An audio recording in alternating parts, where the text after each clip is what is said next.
ኢትዮጵያ ሕዝብ እንባ ጠባቂ ተቋም እየተበጀተለት ያለው ዓመታዊ በጀት ከደሞዝና እንደ ጽሕፈት ቤት ኪራይ ካሉ መደበኛ ወጪዎች አልፎ የተቋቋመለትን መደበኛ ስራ ለመስራት እያስቻለው እንዳልሆነ አሳውቋል። በ2019 በጀት ዓመት ከገንዘብ ሚኒስቴር 215.3 ሚሊዮን ብር የበጀት ጣሪያ የተቀመጠለት ተቋሙ ለኪራይና ለደሞዝ ከከፈለ ወዲያ ከዚህ ገንዘብ ላይ የሚቀረው 10 ሚሊዮን ብር መሆኑን ጠቅሶ ይህ በጀት ያለበቂ ስራ ደሞዝ ብቻ እየከፈልኩ እንድቀጥል የሚያደርገኝ ነው ብሏል። በዚሁ መድረክ ላይ የተገኘው ሪፖርተራችን አቤል አበበ ጉዳዩን በዝርዝር ተመልክቶታል። በ2018 በጀት ዓመት ከመንግስት በተመደበለት 216.3 ሚሊዮን ብርና ቁጥራቸው ቀንሶ 2 ከደረሱት አጋር አካላት በተገኘ አነስተኛ ገንዘብ ሲንቀሳቀስ የቆየው የኢትዮጵያ ሕዝብ እንባ ጠባቂ ተቋም የመጪውን 2019 የበጀት ዓመት ስራዎችን ለማከናወን 365.3 ሚሊዮን ብር አዲስ በጀት ጠይቋል። ሆኖም የገንዘብ ሚኒስቴር ለዚህ ተቋም ያስቀመጠው የበጀት ጣሪያ ከጥያቄው የ150 ሚሊዮን ብር ቅናሽ ያለው 215.3 ሚሊዮን ብር እንደሆነ ተነግሯል። ከዚህ ቀደም የሚሰጡኝ በጀቶች ከደሞዝ መክፈያና እንደ ጽሕፈት ቤት ኪራይ ካሉ የግዴታ ወጪዎች አልፈው ለስራ ማስኬጃ እየበቁኝ አይደለም ያለው የእንባ ጠባቂ ተቋሙ አሁንም በገንዘብ ሚኒስቴር የተቀመጠው ጣሪያ ከደሞዝና ከግዴታ ወጪ ባለፈ መደበኛ ስራዬን ለመከወን የሚያስችለኝ አይደለም ብሏል። ትልቁን ድርሻ የሚይዘው የቤት ኪራይ ነው። ዋና መስሪያ ቤትም 8 ቅርንጫፍ ጽሕፈት ቤቶች አሉ። እነኚህ 8ቱ ቅርንጫፍ ጽሕፈት ቤቶች አንዱ ብቻ ነው የአዋሳ ላይ ያለው ቅርንጫፍ ነው የቤት ኪራይ የማይከፈልበት። ሌሎቹ 7ቱም የቤት ኪራይ ያለባቸው ናቸው። ስለዚህ እነኚህን የግዴታ ወጪዎች ለደሞዝ 54%፣ ለግዴታ ወጪ 40% ሲወጣ ቀሪው 4.8 ወደ ገንዘብ ስንመልሰው 10 ሚሊዮን የማይበልጥ ነው። ለአብነት እንኳን በዚህ ዓመት በ2018 የያዝ ነው ወደ 58 የሚሆኑ የቁጥጥር ስራዎች ተሰርተው ነገር ግን የቫሊዴሽን ወርክሾፕ የተደረገባቸው 4ቱ ብቻ ናቸው። ቁጥጥር ከተደረገ በኋላ ወይም ጥናት ከተደረገ በኋላ ከተቋማት ጋር ኮሙኒኬት ማናደርግ ከሆነ በበጀት ካልተደገፈ ስራችን መናኑ የሚቀረው። በሚመደብልኝ አነስተኛ በጀት የተነሳ ዋና ተልዕኮዬ የሆነውን የቁጥጥር ስራ መስራት እየተሳነኝ ነው ያለው ተቋሙ የመኪና እጥረት ተዘዋውሮ ስራውን ለመስራት እንደፈተነው ለቅርንጫፍ ጽሕፈት ቤቶቹም ሆነ ለዋና መስሪያ ቤት የስራ ማስኬጃ በጀት ለመመደብ እየተቸገረ መሆኑን ለፕላን በጀትና ፋይናንስ ጉዳዮች ቋሚ ኮሚቴ አስረድተዋል። ያንዱን እንኳን ብራንች አውጥተን ብናይ በስራ ማስኬጃ ደረጃ የምንሰጣቸው ከ1 እና ከ2 ሚሊዮን ማትበልጥ ምናልባትም 1 ሚሊዮን የማይደርስ ነው። በዚህ ምንድነው የሚሰራው የሚለው ነገር ተቋሙ ሳይወድ በግድ ደሞዝ ብቻ እየከፈለ እንዲኖር የሚያደርግ የበጀት አመዳደብ ስለሆነ ጣራው ሊስተካከል ይገባል። ለዚህ ነው ከተመደበልን 215 ሚሊዮን ተጨማሪ 150 ሚሊዮን ያቀረብነው። እነኞችን ታሳቢ አድርገን ነው እንጂ ሁሉንም ብራንች ባሰብነው ልክ ስትራቴጂክ እቅዳችን ላይ ባለው ልክ እናስገባ ብንል ምናልባትም 3 እጥፍ መጠየቅ ይቻል ነበር።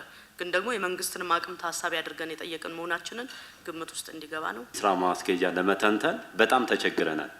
እኛም የዋናው መስሪያ ቤት 190 ሺህ ብር የስራ ክፍል ለምሳሌ የምርመራ የስራ ክፍል የመረጃ ነጻነት እንደዚህ 180 ሺህ እየተሰጠ ምን አይነት ስራ እንደሚሰራ እንግዲህ ካለው ተጨባጭ ሁኔታ ሁሉ በጣም ታሳቢ አድርገን በጣም በጥንቃቄ እንደተሰራ ቤቱ ይወቅልን። በዛ ልክ የበጀት ጣሪያ ራሱ ለተቋሙ የተቀመጠው ትክክለኛ አይደለም። በመጀመሪያ በመሰረታዊ ደረጃ ይሄኛው መታየት መፈተሽ አለበት። ይህ የበጀት ማነስ ችግር እንዳለ ሆኖ ለ2018 በጀት ዓመት በቋሚ ኮሚቴው ተወስኖለት ከነበረው በጀት ውስጥ 40 ሚሊዮኑ እስካሁን እንዳልተለቀቀለትም ተቋሙ አሳውቋል።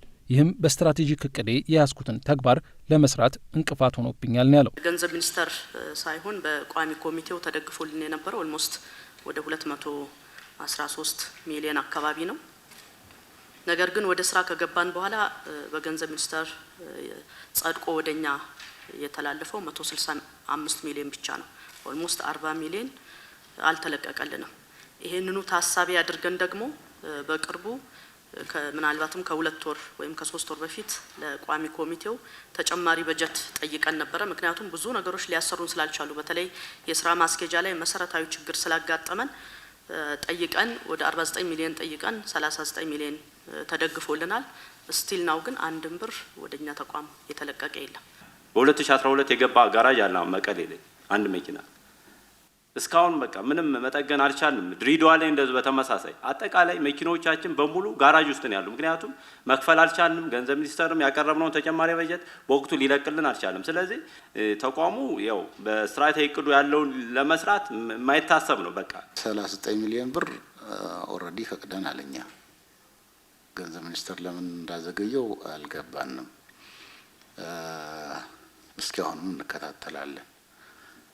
ይህንን ቶሎ ማስጨረስ ነው፣ ስራ ላይ እንዲውል ማድረግ። ከአሁናዊ ነባራዊ ሁኔታ ጋር ተያይዞ ጭማሪ እያሳዩ የሚመጡ ጉዳዮችን እንደሚገነዘብ ያሳወቀው ቋሚ ኮሚቴው ነገር ግን የሀገሪቱን የፋይናንስ ነባራዊ ሁኔታ ከግምት በማስገባት የግድ ቅድሚያ ሊሰጣቸው የሚገቡ ጉዳዮች ተለይተው እስከ መጪው ሰኞ ሚያዝያ 10 ድረስ በዝርዝር እንዲቀርቡለት አሳስቧል። የግዴታ ወጪዎች አሉ፣ ደሞዝ አለ፣ የቢሮ ኪራይ አለ፣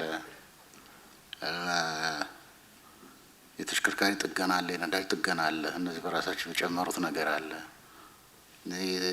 ሰራተኛ ደሞዝም ልክ እንደሌላ የጨመረ ስለሆነ ያው ነው አይሆንም፣ ይጨምራል። እነዚህ የጨመሩበትን ምክንያታዊ የሆኑትና የግዴታ ወጪዎችን እነዚህ ለይቶ ማስቀመጥ።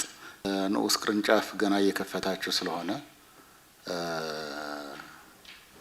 ቅደም ተከተል ብታዟቸው ፕራዮሪቲ። ገንዘብ ሚኒስቴር ትንሽ በጀት ላይ ዘንድሮ ቸገራለሁ አይነት ስሜት ስላለ ጣራም ሲሰጡ እሱን ጭምር ታሳቢ አድርጎ ነው። በእርግጠኛ ጣራውን እንወስድም። ሰኞ በኋላ ጊዜ የለንም ማለት ኔክስት ሰኞ አጠቃላይ ለገንዘብ ሚኒስቴር ለካቢኔ ስለሚያቀርቡ አጠቃለው መላካችን አይቀርምና እንዲፈጥም ይፈልጋል።